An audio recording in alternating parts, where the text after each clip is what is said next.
Now we're live. All right. Well, I guess this is the first time I'm doing this. Howdy Meeps. It's the Meeple Syrup Show. It is Wednesday night. Sorry, we're not on Facebook. You might have noticed Facebook is having a few technical difficulties for everybody right now. We couldn't even link it up. So we're going to go through here instead. Hopefully you're seeing this link on our Facebook group. So tonight we've got Seth and Jesse. We've got a very special guest, Casey. And I would love you to tell me how to pronounce your name before I butcher it, because I really like to hear other people say it first. Okay, Kenechukwu. That's how to pronounce the name, Kenechukwu. And it actually means thank God in my language. So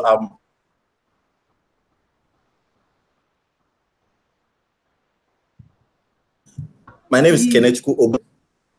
Oh no, we're freezing. Oh no. KC? Yeah. Okay, you can hear us. We're just freezing a little bit. Can you say your name again? Just because it chopped right in the middle of your name. Yeah, so sorry, it froze on you. No, it's all right. It's all right. It's Kenechukwu Ogbuagu. Very cool. And it actually means thank God in the Igbo culture. So it's one of the many tribes in Nigeria. Yep. Which is where you're joining us from. So we have to give super big thanks to Casey because it's, what did you say, 3 a.m. there? So yeah, actually very it's 2:21. Oh, there. See, exactly. He stayed up super late just for us because he is in Nigeria right now. And today's going to tell us a lot about what the Nigerian gaming scene is like, kind of like what because he's doing some really cool grassroots stuff on his end that we definitely want to hear about, such as starting conventions, working with designers, designing himself. And we definitely want to hear more about your Indiegogo project and sort of the intention of what some of the things you're trying to do. So do you want to just actually give her a really quick introduction to yourself and who you are? Okay, thank you so much, Erica. So my name is Kenechukwu Ogbuagu, and I usually like to start off with my age. I'm a 20, can't even believe I'm getting old. I'm a 27-year-old board game designer and publisher and promoter in Nigeria. So basically, Nigeria is a country with almost 200 million people. So we boast of being the most populated black country in the world and most populated in Africa. And over 200 known languages in Nigeria, but I'm sure that it's up to 400. And then so many nice people, so many nice food, so many nice places to go to. Then talking about the board game scene, I think Nigeria is a country that loves to play board games. The reason being that you go to very, very remote communities without electricity, without internet, and you see them playing board games. But then the board game terrain is filled with, I usually tell people it's filled with 7, 8 board games. Because those are board games I grew up seeing. Games like Monopoly, chess, Scrabble, Mancala. But over here we call it Ayo or Oncho. And then we have, of course, Snake and Ladder, Ludo, and then the normal card. So, but those are basically the games that you see in Nigeria, of course, unless you have friends who are outside of Nigeria that send you games like maybe Cluedo or Uno. So typically, that's the board game you see in Nigeria. And that is what makes up the board game community in Nigeria so far. And this is so because we have Nigerians who have gone on to win World Scrabble Championship as close as 2015. I mean, we had a Nigeria that won the competition and received accolades even from the presidency. That means the government is into the board games, but like I said, very limited to the 7, 8 board games that we have in Nigeria. And then we even have chess competitions and chess champions. And then there is even a recent BBC article or video about some people using chess to take children out of the slum. So basically what I'm saying is that there is an active board game industry in Nigeria, but this industry is limited to the 7, 8 board games that we grew up playing. Yeah, exactly.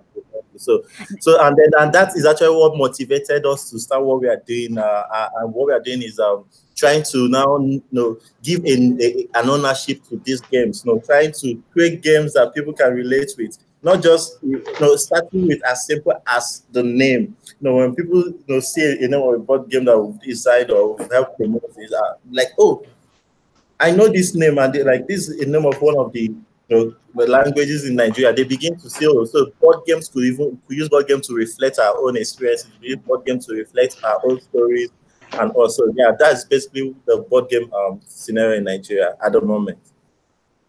So I'm curious because you've started. I guess that you just had your second year of the African Board Game Convention. It was Africon. Yeah. Third year. Yeah. Third year. And so, you're talking about a lot of these really classic board games that I think are exactly how it sounds like almost like people around the world sort of get started, right? Especially when we start to come up with our own rules for a lot of these games. What games are sort of, so that's a great example of a lot of the classics. What kind of games are you seeing now at this convention? Is it still those types of games being played, or do you tend to see things that are a bit more modern? So actually a bit of both. So just to give an overview of AppCon before if that's all right. Oh yeah, go right ahead. Okay, so in 2016, I met with a young lady, Zainab. And then we started talking about how about because then I've been introduced to about 7 foreign games apart from the classics I just mentioned.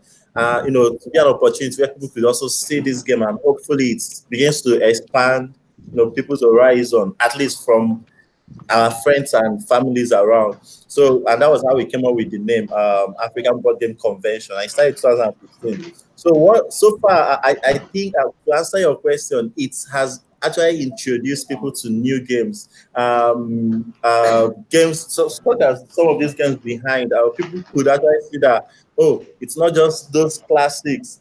And then they play games from Bio Range, Pengolu, and then there's very simple games. There's Dr. Eureka. So people got to play Dr. Eureka. People got to play King's Gold, and that was the first time in 2016, 2017. And then later they started seeing other Nigerian game designers, bringing their own games apart from our own the games that we've actually designed. So that was a very big opportunity for people to see both the new games, but then they are still very addicted to the old games. So, and even when we're promoting the convention, we don't just say, oh, come see new games, because they wouldn't believe it. But when I tell people there are probably over 500,000, 1 million games in the world, my friends don't believe it. Even when they see that I design game, they don't believe it. So we usually use the classic. Hey, there's a chess competition going on, come and play it. So when they see the chess, they say, oh, is this also a board game? Tell me about it. Oh, is it easy? Is it? And then that way they get to also play other games. Yeah. So we actually have a question related to this from our audience. So Zach Connolly was wondering, what games do you use to get players from those mainstream game experiences into the new hobby game experiences that you're creating?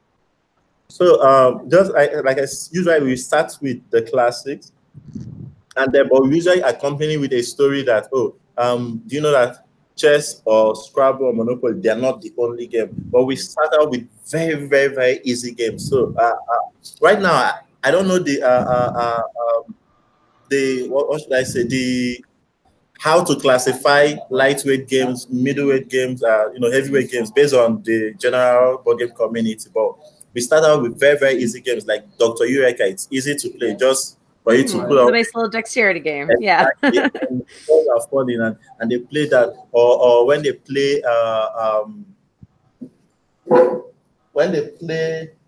just looking for like Pengulu as well. So when they play Pengulu, it's just roll dice and start finding the Pengulus and all of those. So gradually we now move on to, for some of them that now have more interest, they will move on to like Pagoda. It's a simple 2 players game, and then they are seeing how they could play and then use other strategies apart from just total luck and all of those. So we start first from the classic games. But once that they are playing the classic games, we have amazing people that help to now introduce them to other new games. And then we start introducing them to our own games as well. So when we tell them stories of, and then they could see games like that. For instance, there's a Safe Journey. So when they know that, oh, these are things I can relate with on the Nigerian road, now they will now want to play those ones they are familiar with.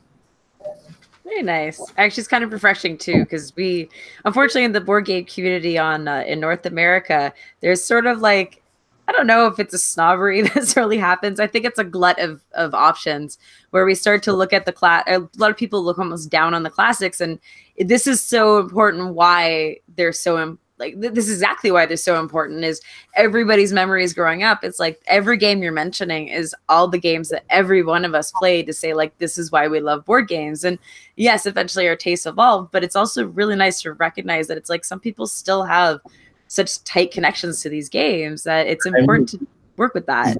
You could just be walking down the road and you're seeing a group of adult men, like old men, and they're playing draft.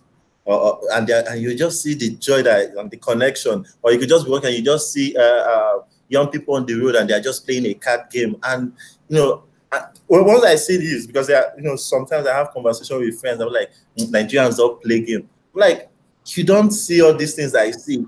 Like places you will never, ever, ever, ever believe. Like,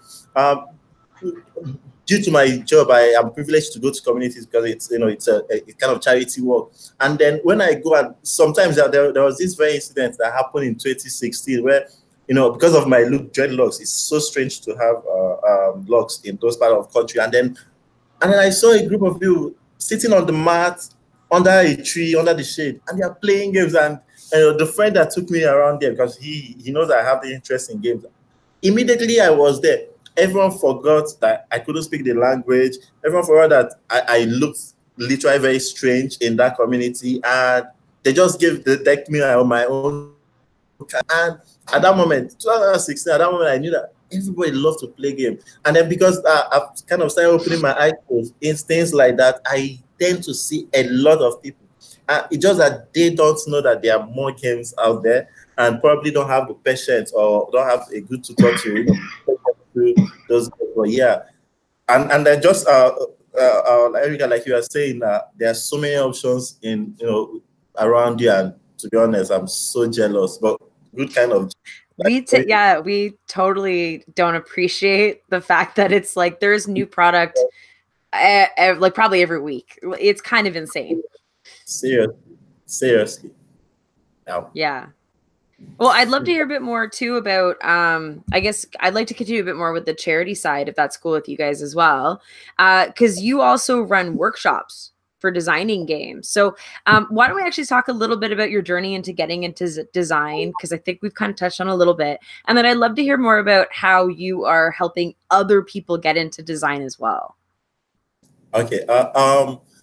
For me, I realized quickly, early, if I might say that, it's a skill. It's to be able to design game. It's not just pure talent, and anything that's a skill can be transferred. I mean, if someone else can learn it, if you just put out the same work. And then I just started with first. I started learning myself. It's not just because the first game I designed was out of boredom. I did not even know what it was. We were in school on campus, and then there was a strike. And the school wasn't on anymore, and for like 6 months, and we were bored. We didn't know what to do. And then I had this doctor student friend from Cameroon. He was really a good friend, and then he, being a doctor student, the life was already planned, every day, the classes and all. And me, I was a very liberal student in school there. And then, so I had to, he wanted to do something. He wanted to just engage in something. And I just designed it. Then I did not know that this word existed. I had no idea. That was far back in 2013. But relating to the question, I found out that there was more I had to go to learn, and I went to YouTube, do it yourself, and I started seeing how to make boxes. I started seeing the concept of chance and choice. So dice and how all the cards played out. So when I knew I could learn this, I knew that other people can also learn it. And first, he started with Thank God. Thank God is a friend that will start designing. He has even designed his own and published his own game. So first, I had to make sure that Thank God could learn how to design game. It wasn't easy being the first, but when I saw he could do it, that was when we now started taking it to we'll do schools, and then all of this was a tryout. So first, we went to a very posh school to teach children how to design, and I could see that they could it wasn't, of course, they're kids. It wasn't something very sophisticated, but they already could link a story to dice and rewards and risk and all of those, and they could do a few drawing. And then we also went to a very less privileged schools that they don't have access to all of those Montessori kind of learning, and then they were able to do the same thing. That was when we found out that it is teachable. It's just for you to develop a very good curriculum and then be able to teach it. But so far, we've gone to schools, we've gone to orphanages, and then also try to promote one or two people around, like you see, that they could contribute, because it's not just people that design the mechanics. They're not the only ones that make up a game. Currently, there's a friend of mine that immediately I saw that he could sketch board game, sketch normal drawings of portraits or landscape drawing. Immediately we started thinking of how we could channel it to board game. And then he hasn't done it before. He probably did not know it was possible. But now he's sketching what we want to call the first total hand art board game. And that way he's contributing to the whole scene. And I also think that skill is transferable, just for him to master it. And that way, if we see someone else that also love to draw, I could say, oh, it doesn't just end there. You could actually help sketch artworks for games. And that way, people begin to relate, all of these components begin to relate it to the whole general board game design, that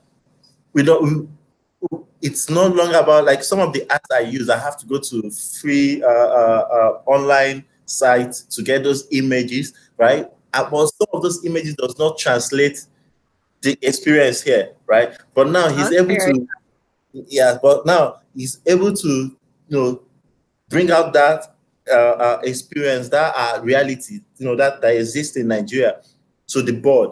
And then that way, we can also teach another person to come also and join and do the same thing. So yeah. You're creating jobs. That's awesome. Thank you. Yeah. Jesse, do you have the next one? Sorry, I was listening and yeah, no, that's actually really cool. So to continue talking about the sort of bigger process of, can you hear me? Okay, good. Yeah. Sorry. I have a bad habit of muting myself when we're on Hangouts. So you've talked about teaching people to design games. You design games yourself. You promote the community. You also get artists to work on games. I'm just assuming you're going to complete the entire picture, and I take it you probably also publish games, distribute games, and market games. Yeah, you're nodding. So can you tell us about some of your experiences, the sort of challenges and things that you've learned on the business side of the industry in Nigeria? It is oh my God, it is draining. One thing I try to do every day, and that informs my social media handle, which the team are trying to force me to change my name to, so it becomes official handle, is this. I try to humanize the whole concept. So for instance, I keep telling them that we are not trying to build a company. We are trying to promote an industry. And for that to happen, it has to be human enough. Like I try to post from the processes. I even try to engage people on Facebook, on social media, like, oh, could you help name a game that we are trying to design? That way people could see that, oh, it's not something that just formed from the cloud, that it's a process. I could contribute to that process. And that's the whole base of everything we are doing. So last year, I told the team that this year we would focus on business. I had no idea what I was getting myself into. It's so draining. The easiest part is thinking of the mechanics, working with people to develop the art, and then just make the box. That is the easiest part. But the business part is just, because right now, it's no longer about our games, and we have 18 published games from Nipcard. And it's not just about publishing, because if you ask which one should we focus promotion on, I can't say it's this or this, because we want to create a whole lot of options, like you said, Erica, for a lot of people. So because board games are relative, so something that you like might not be something another person like. And what we want to do is to get everyone on board so that independent people could start, their own stuff. So now it's not just our own games that we are promoting.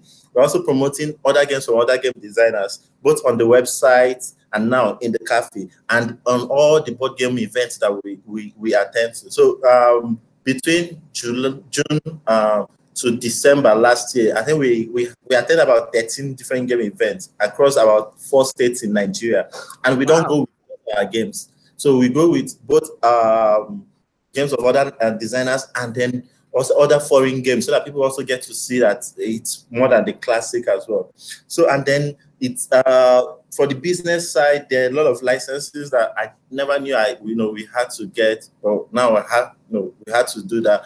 And then even some of the games that come into Nigeria, they will have to be clear custom and all, and then the salary of the team also have to come to place, and also planning all the conventions, because most of them and all the game events are free, because you can't ask people to pay for something that they've not really tried. So we have to do all things and you have to take the expenses. But it's been amazing. Some of those activities have been crowdfunded on social media or on Indiegogo. So you talked about for instance, the cafe that we did. We had to think of a creative way to get people to support what we are doing, and so we also give out some of our games. So, and then this is the part that goes into the cafe, and the whole thing was we did our calculations wrong, because it was one, it's the first cafe, so we are not sure what should come in and what shouldn't come in, and also, but the campaign was very, very successful. I did not know it would be that successful,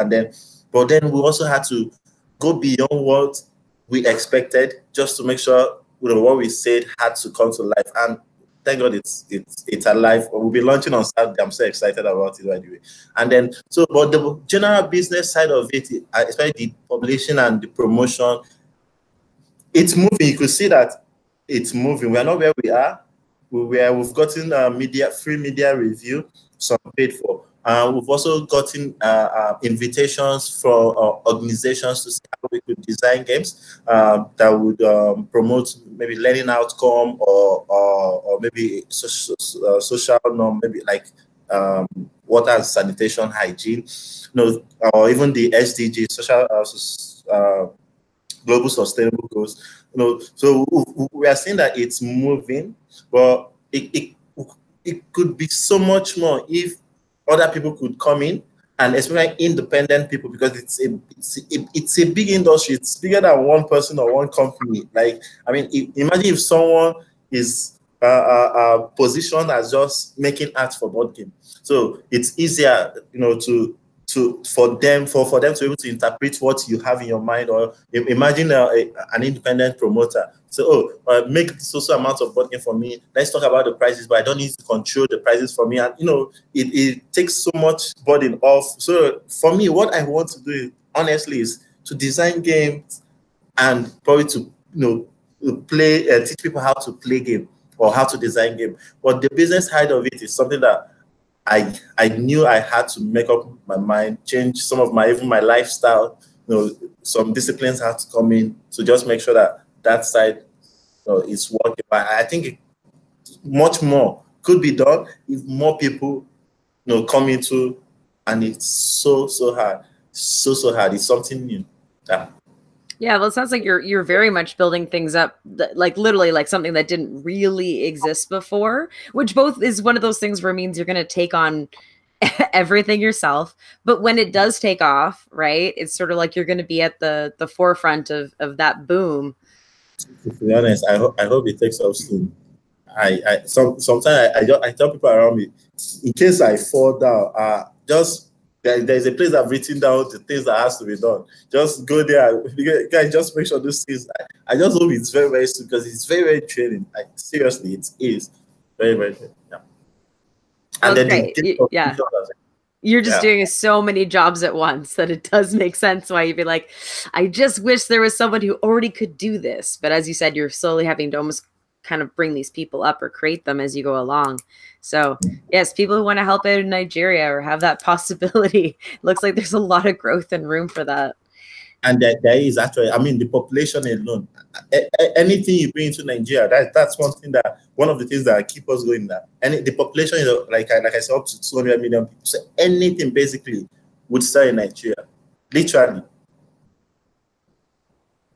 So is there for the most part, like when people go to play games, it's fairly informal? Like, as you said, people are just sort of like finding games as they go, or are you starting to notice more and more places that are like kind of dedicating toward like being gaming media spots? And like, is this kind of this trend in multiple different ways? Yes, and it's surprisingly so. So from 2017, in 2016, there was one board game promoter about 14 hours road drive from Abuja, right, in Port Harcourt. So it's called Chill House PH. So Chill House, they promote gaming, but it's not just board game, and it's the classic games, by the way, but there are also things like darts or snooker or table tennis. No, all of those outdoor games, it's not electronic. So I connected with them in 2016, but between 2017 till now, I've had like 8 new ones that spring up, and you know that they actually started 2017, and it's amazing. And then there are some of them inspired from like the thing I talked about social media, humanizing everything, so that people see that they themselves could also do it and all. But it's to see other people that have also started. Like there's Game Night Guru, there are Ades is actually here in Abuja. There is a Board Game Masters, and they've started. And it's beautiful to see that spiral effect, that ripple effect happening in other places. So yeah, the promoters are started coming up, and that's actually what informed us to start the AppCon Award last year. So last year we introduced the first AppCon Award, where we recognized publishers. Actually, there's only one publisher, sadly now, but we also recognize designers. We had like 5 designers. We recognize promoters, different promoters, about 6 of them. We also recognize other people that have supported. So the award was industry supporters, people like that have given free media, free print media, all of those. It's happening small. We've even started having conversation about forming a very formal network. So for instance, I met a veteran game designer in Nigeria. I did not even know he existed, Charles Igwe. So Charles Igwe, he designed his game. Just permit me. Where is So he designed this game, Who Wants to Be President, in 1993. I was born in 92. Like, it was crazy, 1993. And he was like, I'm lucky because of the advent of social media. I could, promote what we are doing. But then, 1993, I'm not even sure if internet has entered Nigeria, not to mention social media. When did Facebook start? And also, the point is that we started having these people come on board. Like I said, even the winner of the Scrabble Championship in 2015, who even ended up winning, I think he won the African for this year. We're having conversation. He was supposed to come for AppCon, but he couldn't. Now he has even designed his own version of Scrabble. So you can see that all of these things from 2017 to 2019 have started happening. And from if you use the progression and then you project for the next 2-3 years, I'm very, very hopeful that more people, not just in promoters but even in designing, could come up. And same again. This year, just between January till now, it's not even mid of March, I've received mails, at least 4 mails of people that have sketched their prototypes, and they are talking about how this thing comes up, what needs to be done, and it's amazing. This will not have happened 2017 or 2016. But now it's happening. And I think to a last extent of it, because we'll have conversations, because they can see that someone can do it, and we post regular pictures of us sketching it, and now it's motivating them to, because I have this board game idea I used to have in secondary school, but now I want to bring it back to life. We've had statements like that a lot, and that is one of the things that keep us. Sorry, I'm talking fast and long. Okay. Oh, that's fine. You're the star of the show tonight, so take as much time as you need. So you've told us all sorts of awesome things about how you're building the community and industry in Nigeria and the sort of shape of it as it's growing. I'd like to now transition to talking about you and specifically your designs. As you know, this is our designer spotlight episode, and you're a game designer. You've made a bunch of games. And so let's just start with which of the games that you have designed are you most proud of? And can you tell us about the mechanics of the game and the story of how that game came to be? Okay. This is very difficult because people have asked me, which is your best game? And I'm like, it's like asking me which is my most, my favorite child. I was going to say.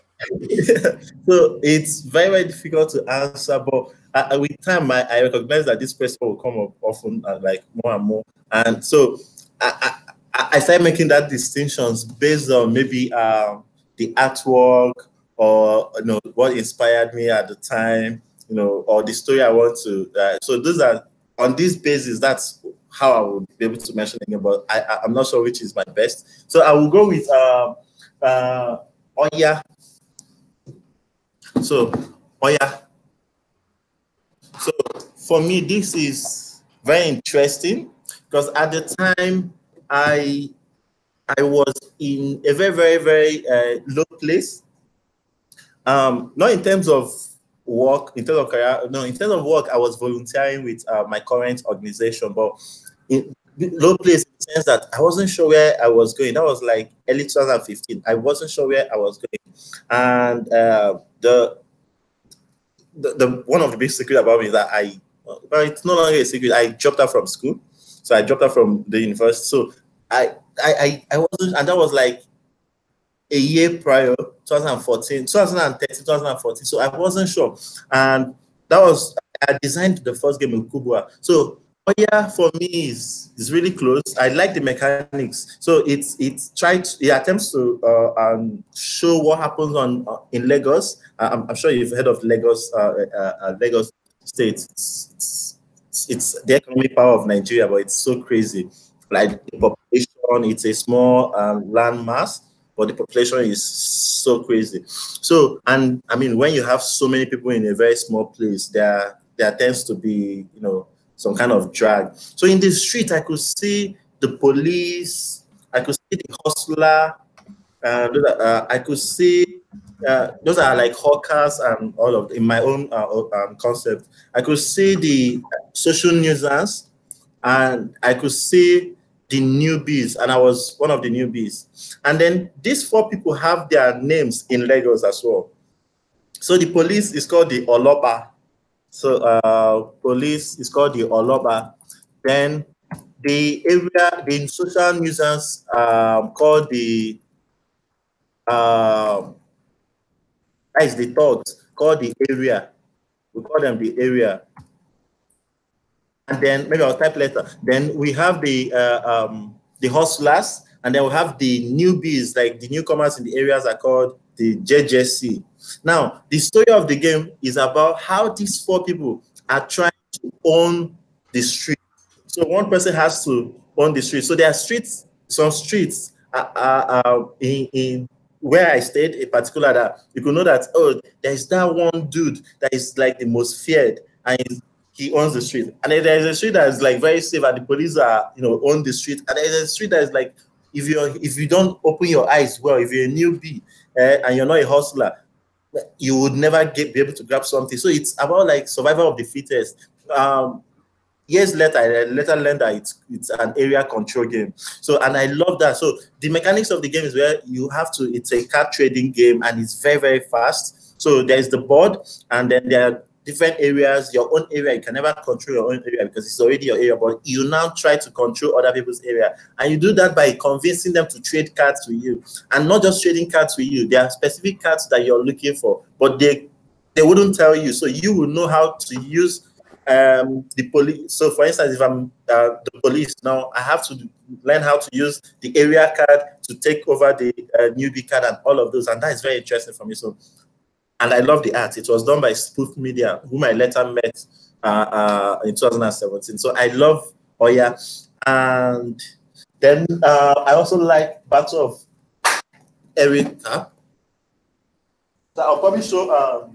Sorry, I like Battle of Africa. Battle of Africa is basically about. So I started thinking, we know the Berlin conference that happened 100 years ago, right? About the divide for Africa, right? So I started thinking, I've checked all the internet, I've checked everything. There was no war, and usually, when there has to be a sort of, war or battle for people to, gain some, for people to gain ownership, especially for land. Anyway, in my experience, in my reality. So I started thinking, what if there was a battle of Africa? How would it have been? A battle where might be a bit sensitive, but that's not my intention. But just to express that, so like, what if the colonialists had a sort of battle among themselves for this? And so that was how the Battle of Africa came about. But I like it specifically because we had to introduce it's the first game that it's a bit heavyweight game, and it's my first review. There are different shapes, there are different things. We even had to draw different art, and then we use this is the first game we are using real token. So it's like, I like it because the game setup is bigger than all the things we've been doing before. Like, there are different components at play, and we reduced the chance drastically. So it's more of the choices you make and all. And then I like action. I love action movies, and it's more of action game and all. So yeah, I think this too. And yeah, and save Johnny too. I like this because of the humor.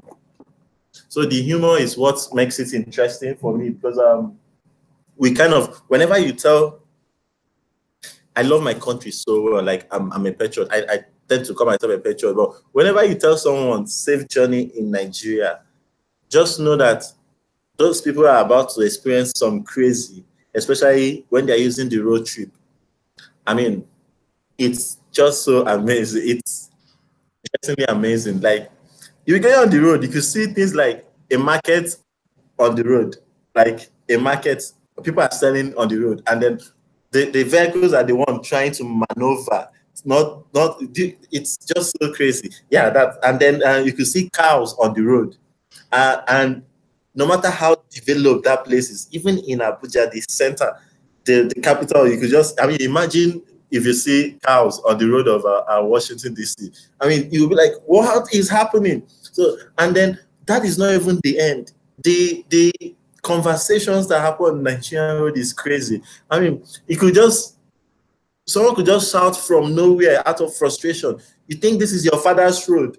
And you will see the response of the passenger or the driver that is being referred to. So all of these things, because I've seen it so many, I mean, every Nigerian knows this thing, because we now try to bring it on the board. And then when you're trying to be the person to, it's a very, very straightforward game where you have to get from point A to point B, so you can see the road. But now the interesting part is how you reach that point and how you're able to maneuver all the hurdles on the way.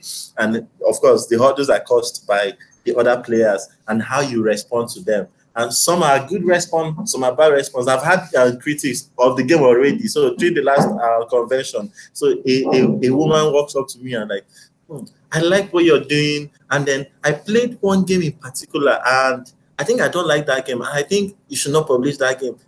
Because there are sort of bribery in the game. And I'm like, oh my God, this lady have not played the Sheriff of Nottingham. I mean,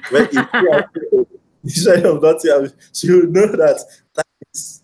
But I love it that she has taken ownership of the game already to tell me what to do, because she was trying to explain, like, you shouldn't project this part. I'm like, at first I was like, okay. I mean, this is the reality, this is the story, but we didn't just put it out there. We had to put it out in with a sort of humor, because there are some officials, not all officials, we have the good ones, and you have to bribe them. You have to give us something so that you continue your journey, because if you don't, they will literally, I mean, they have nothing to lose. They are there, that it's their work, but you want to get to some place and then they keep you there. So when I play Safe Journey, we just laugh because of the things that, and some of those things we are prepared to. So we have done those things on the road, and you're seeing it on the board. It's really interesting. So yeah, There are a lot of other games for different reasons, but I think these three are quite my favorite now. It sounds like you're very inspired by like situational things, like theme seems to me maybe where you start first. Would you say you're more of a theme? You sort of stem a lot of your designs from the idea of what you want your game to be before maybe the mechanic of how you want to do it? Yeah, both ways. First, but I prefer to be in terms of theme because one of the things we want to do is to also show people that board games can tell stories. I know I've said this more than once to a lot of people around. Like I usually try to use chess to explain things. Like I ask them, okay, in school, who did they say to you was the most powerful in the kingdom? And we all chorus the king. And I'm like, okay, have you noticed in the chess that the king is restricted just one step each side, but the queen can move anywhere? But we are taught in school that the king is the strongest. How come the king cannot just move anywhere he wants, right? And then we are also taught, I mean, imagine right now, and I keep on, imagine right now, you see the Pope carrying gun to go and fight war. Or imagine your pastor or your priest carrying weapon to go and fight, even if it's for the good cause. Imagine how you, and then people begin to reason. And I'm like, but those are the things we play on the chess, but we don't know the stories behind it. And then if you think about it, really, it's because there was a time those things were possible. And then it reflects a story, right, of those times where the king can't leave the castle because if the king is down, the war is won. And then the queen had to do a lot of things. And the queen had to, I mean, we watch Merlin, you could see how sister, how she would go out to do stuff. Just the queen were more empowered to fight wars, hit wars, and all. And you can see how a soldier, a pawn could just once the pawn goes over the enemy line and comes back, the pawn is knighted. And you can see how bishops were very, very much into politics. It's a story, and then those people say, oh, "Okay, it's true." So I love the concept of both games being able to express a time or a people. Even Monopoly was started like by a lady who was against capitalism, even though somehow Monopoly is kind of anyway. But she tried to tell a story of capitalism at the time. So for me, I think it's more of the theme. But why I said yes and no is there are also educational games that we had to sort of the mechanics solely to promote that objective, and then we now have to start thinking of the art or the theme to put around it. But for me, it's first the story, and then I start thinking of mechanics because the story also influences the art for us. Mm-hmm. Yeah. That's fair. It's always fascinating to see kind of like what triggers people. I'm very much a story person myself. I like to. It's like oh, that's a neat experience. How do I turn that into a game? So I totally stem from that direction as well. Said we've totally lost your voice, right? I wasn't sure if you want to jump in. Okay, just do you want to keep going? I just want to make sure in case you felt like you needed to jump in. No, I'm fine. So actually, speaking of stories, I went through your game catalog, and one of them I was actually very interested in the story behind. So did I mute myself? No. Okay. No, you're good. All right. So the game of Folklore. Yes. Yeah. That was, I mean, of all the games that you had, that was the one that I was like, I need to play this. This sounds really cool. So you're looking for it. So what it says is it's actually you do better than yes. Tell us about it. I'm quite excited to talk about Wanyiga. It's about my tribe. So I remember my auntie would always sing a song to us when we were a child. So I don't know if I should sing that song, but that song is literally the game. So it's how Wanyiga. Oh my God, in my life. Okay, so I can see Sean is clapping already. So it's Wanyiga, Guinea. So it's actually a folklore and a song that narrates the life of one proud woman. She was going to the stream, and there were a series of unimaginable, unthinkable things that happened, and sadly it led to her demise, right? So it's like different things. So for instance, a cricket, first a fruit fell on her and she died. I mean, a fruit fell on her, and then what happened to that fruit? Now I'm trying to roughly interpret in English. What happened to the fruit? They say a stone hit the fruit and the fruit fell on her, and then someone asked what happened to the stone. They said a cricket threw a stone and the stone hit the fruit, and the fruit fell on the woman. And then now, what happened to the cricket? And they say a fowl ate the cricket. I mean, how can a fowl eat a cricket? And the cricket, as it was being eaten, threw a stone, and the stone hit the fruit, and the fruit fell on the proud woman going to the stream. And then what happened to the fowl? And then they said a hawk carried a fowl, and the fowl ate a cricket, and the cricket, no, those series of events. And then it goes on to say what happened to the hawk. And they say a bullet hit the hawk, and then the same thing happens. And then what happened to the bullet? They say a man shot the hawk, and the hawk shot the gun, and the bullet hit and then we have to sing it very fast. And in my language, the song, it's like, what is this figure of speech? They almost sound alike, so you have to be saying it very, very fast, and you enjoy it that way. And they say, what happened to the man? They say that God created the man. The man picked the gun and fired it, and then the whole story comes back again. So that's the story, and she used to sing this a lot to us. I mean, but I thought it was almost a forgotten poem or folklore, right? Until one day, like I said earlier, we have involvement with schools, both very rich schools and very privileged or less privileged schools. So in one of those very rich schools, I never expected, because most schools usually teach English and maybe other foreign language. So they were doing this kind of presentation, and when we were there, we were also showcasing our game. And then this young girl that I thought that, they are all very fancy kids, would never ever, and then her presentation was that poem, and it just sparked something in me. And like, so this generation could still, it's something my auntie used to sing in 90s, and then this generation is still singing it. Immediately, I started thinking of how to even talk about it the more. And then now, the whole story of the game, players are now suits, and then they already know the series of the unthinkable events that happens to now. How do they now become suits players and predict the future to be able to stop this lady from, going to our timely demise, from dying so early? So that's it. And then you're like going against the game, not really against each other, using your cards, no dice rolling, to be able to predict the events. Once you're able to predict 3 events in a row, you're able to save one inga. So each player have 5 one inga. So 5 to save. So the first to save the 5 wins the game. So that's the concept of one inga. And I don't know why I can't see it on the. Okay. The idea reminds me a little bit of like we have something kind of similar called There Was an Old Lady, where you get faster and faster and all the things connect and then they all go backwards again.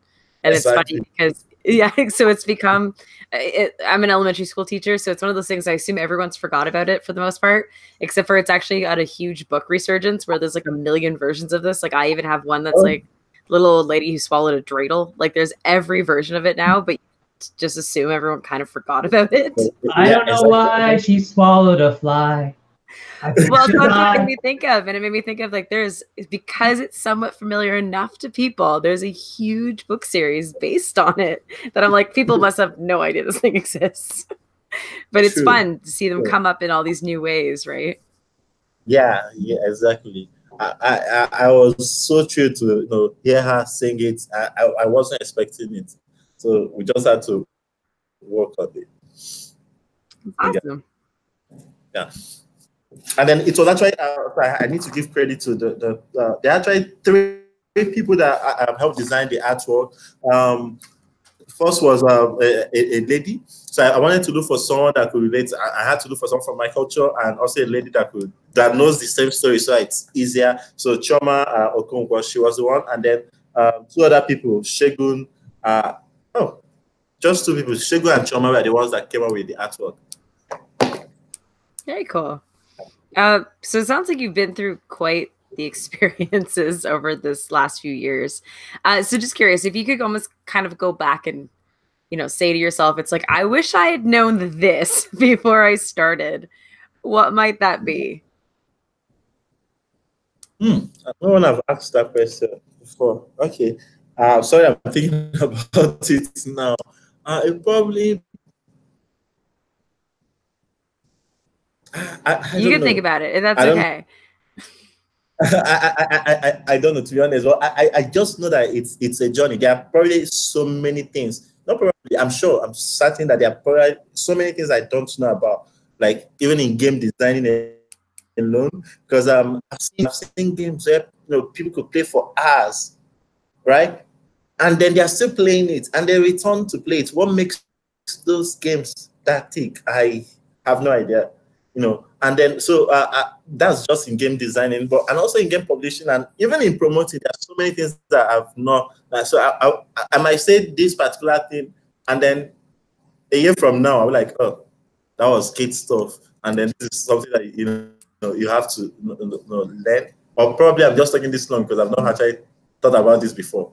I don't know. That's okay. Is there anything you're working on right now that you're kind of excited about? Yes. So yes. First is the launch of this cafe on Saturday. But it's something that we've worked so hard. The team and I, and some friends. We'll do some changes. We'll get some licenses. We're really looking forward to it. And then we also have a couple of projects coming up. And so 2 games, we've been working on 2 games since January. One is Shokilo. So we just did the first prototype. And so there are things still to do. Really looking forward to the end product of this game. And then the one I already talked about, the first art. So there's no computer involved. And every day, I see a new color on the game board. It's currently doing it just over there.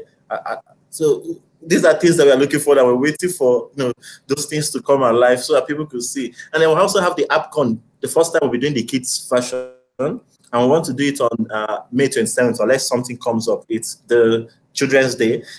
So we want to do the AppCon kids version where it's just totally for kids. We look for kid team games, not just children in school, but children out of school and orphanage and just literally every child could just come in. It should be a safe environment. So we're looking forward to that. Of course, also we are looking forward to the regular event, AppCon, because this is the second year that we'll be doing the awards and the 4th year in general. So these are events we are looking forward to. But one of the things that keep me awake in the night is what the cafe could be. We have events planned out, like designers' nights or even tutorials, but we don't know that one that will be the talk of the year. So that is one of the I keep on anticipating. What would be that one thing that people will be talking about? About that they experience in the cafe. So those are things that I think there are quite a lot of things that. And we're just looking forward to it. Very cool. So we are getting close to an hour, which means we are. I know, right? It's been a real blast having you around, and it's been super cool to hear about all the awesome things you've been up to. It's tradition here at the Meeple Syrup Show that our last question is always the same, and so. What we would like from you is if you could give one piece of advice to game designers out there, what piece of advice would you give? That is big. I'll just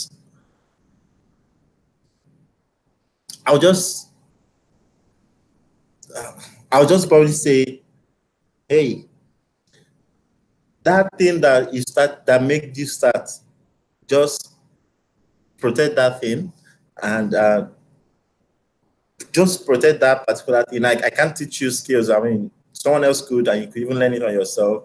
I can't teach you how the parts could be many. I probably just know one part. You can find your own, but I don't want to call it passion because I think it's bigger than passion, but whatever it is, because it might not pay you and it might be very difficult, But whatever that thing that made you want to design or made you design in the first place, just protect that thing and don't lose sight of that thing, regardless of what you see, because there are so many unknowns, especially in this context, in this reality.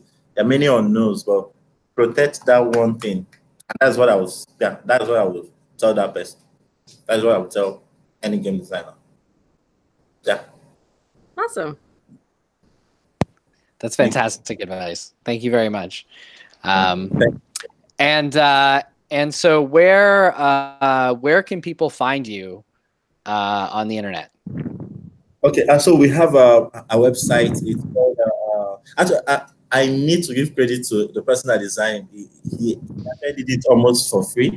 Adura.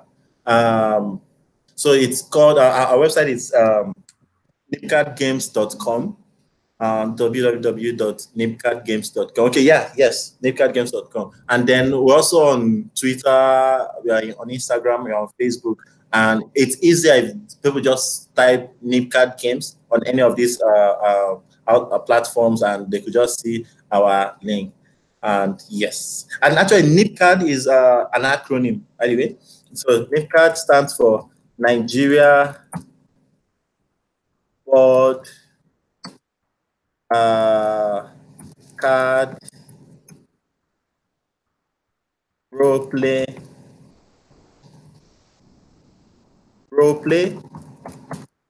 dice, and then the games.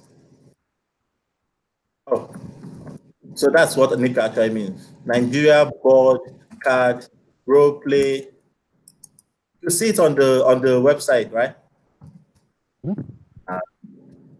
Nice. Yeah, so just double check approval. If we'll post a link anyway, but it's Nib as in NIB, card, Yes. CARD, all one word. So Nib Card Games. Definitely check it out. There's some really cool visuals about a lot of the games that that we were talking about, in case you weren't seeing them and you were maybe more hearing them. So definitely have a peek and see what you like up on the website. Yeah, fantastic. And I think that's our show for tonight. So thanks everybody for tuning in. All the people that made it across from the Facebook chaos, and everybody who's tuning in after, because we'll have posted this on Facebook as soon as Facebook is working again.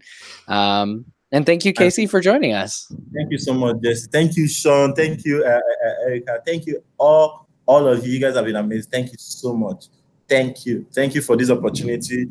Can I use this to give a shout out to the whole team? The team have been supportive. I mean, sometimes I just post and people see my face, but of course there are also many faces behind that are doing the work. There's Obina. I met Obina in 2016, and he is a production manager. He's the one that couples this. He manages about 15 other young people that make all of this by hand.